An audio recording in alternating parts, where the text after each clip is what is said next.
Welcome back to the Travel Smart channel. Today we want to share with you 10 things to know about the Lazy River and the Blue Lagoon Lazy River Grotto Bar at Planet Hollywood Cancun.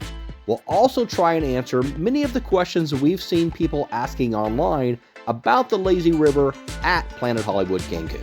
If you're looking for a Cancun resort with a fun lazy river, then the Planet Hollywood Cancun Resort is the right place for you.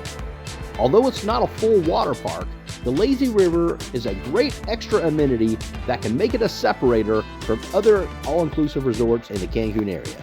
The first thing to know is that the Lazy River is conveniently located between the family pool and the Jurassic Splash Park. One of the best things about Planet Hollywood Cancun is that the resort is very well spread out, so you don't have a ton of people all stacked on top of each other. At the same time, it's not a bad walk anywhere on the resort, and from the other pools to the Lazy River is not bad at all. Number 2 is that the Lazy River isn't just for kids. Despite being conveniently located for families, there are plenty of adults that use the Lazy River. In fact, when we were there in December, I would say there were far more adults in the Lazy River than kids. That brings us to number 3. The Lazy River includes a swim-up or float-up bar called the Blue Lagoon Lazy River Grotto Bar. The Blue Lagoon Bar was probably our favorite bar on the entire resort. The bartenders are friendly and they make excellent cocktails. It's great to be able to just float up to the bar and order a beverage. I'd recommend you bring your own insulated cups and then have the bartenders fill those up for you so that you can enjoy the refreshments as you're floating on the Lazy River. They do make non-alcoholic drinks for kids, or if you're not a drinker yourself. My wife actually asked one of the bartenders to make her a drink that she saw one of the kids drinking, but asked him to add rum to it.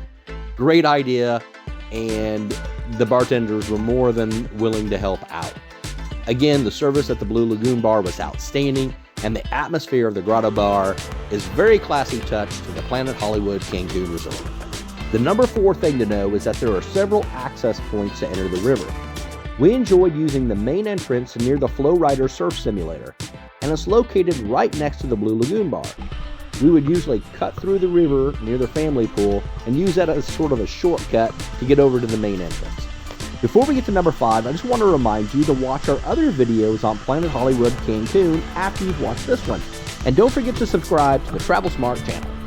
At number 5, we answer a frequent question.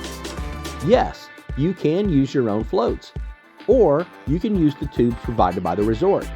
When we were there was never an issue with getting a tube. Traveling in the summer months, that might be a little more of an issue than what we experienced. Number 6 is that you can access the bigger slide from within the Lazy River. There's a little place to park your tube, and then you just get out and walk over to the slide. The slide is supposed to be for kids, but we got the typical response of, "You can do it once." Number 7, we answer another common question. Yes, the Lazy River and Blue Lagoon Lazy River Grotto Bar are both included in your all-inclusive package, and you do not need to pay for Star Class or pay extra to use either the Lazy River or the Blue Lagoon Bar. Number 8 is that the water is really cold, or at least it was when we visited in December. The Lazy River is mostly shaded with very few sunny areas, and there are waterfalls and buckets that are hard to avoid if you're floating on your tube. We learned quickly to put the tubes under our arms so we could use our feet and legs to navigate around the buckets and waterfalls, and that seemed to help. I would normally say that the cold water is a huge con to the resort, or specifically a con for the Lazy River. But after giving it some thought, I've determined it was a pro, as the cold water seemed to keep a lot of people out of the river. The Blue Lagoon Bar might have been a lot harder to get service if the river was packed. We would also start each time with some tequila shots. That seemed to be a great way to numb us up for the cold. I mentioned that we put the tubes under our arms. That leads me to number 9 and another frequent question, and that is, the Lazy River is walkable. The water isn't deep, and I didn't see any requirements that you have to use a float. It's easy to put your feet on the ground and just walk with your tubes, or just walk through the river. The number 10 thing to know about the Lazy River at Planet Hollywood Cancun is that you can actually access the Blue Lagoon Lazy River Grotto Bar without entering the river. From the outside of the Blue Lagoon Bar, near Building 30, you can access a small set of stairs at the bar to go down into the Grotto Bar. So if you're not feeling like getting in the river, you can belly up to the bar from the outside, enjoy some beverages, and watch the action without getting wet. We ordered one drink from that side on our stay, but we didn't take the time to hang out there. But I do think it would be a pretty good time. Thank you for watching. I hope this video was helpful. If so, please be sure to give us a like, comment, and don't forget to subscribe to the Travel Smart channel. And as always, travel smart, my friends.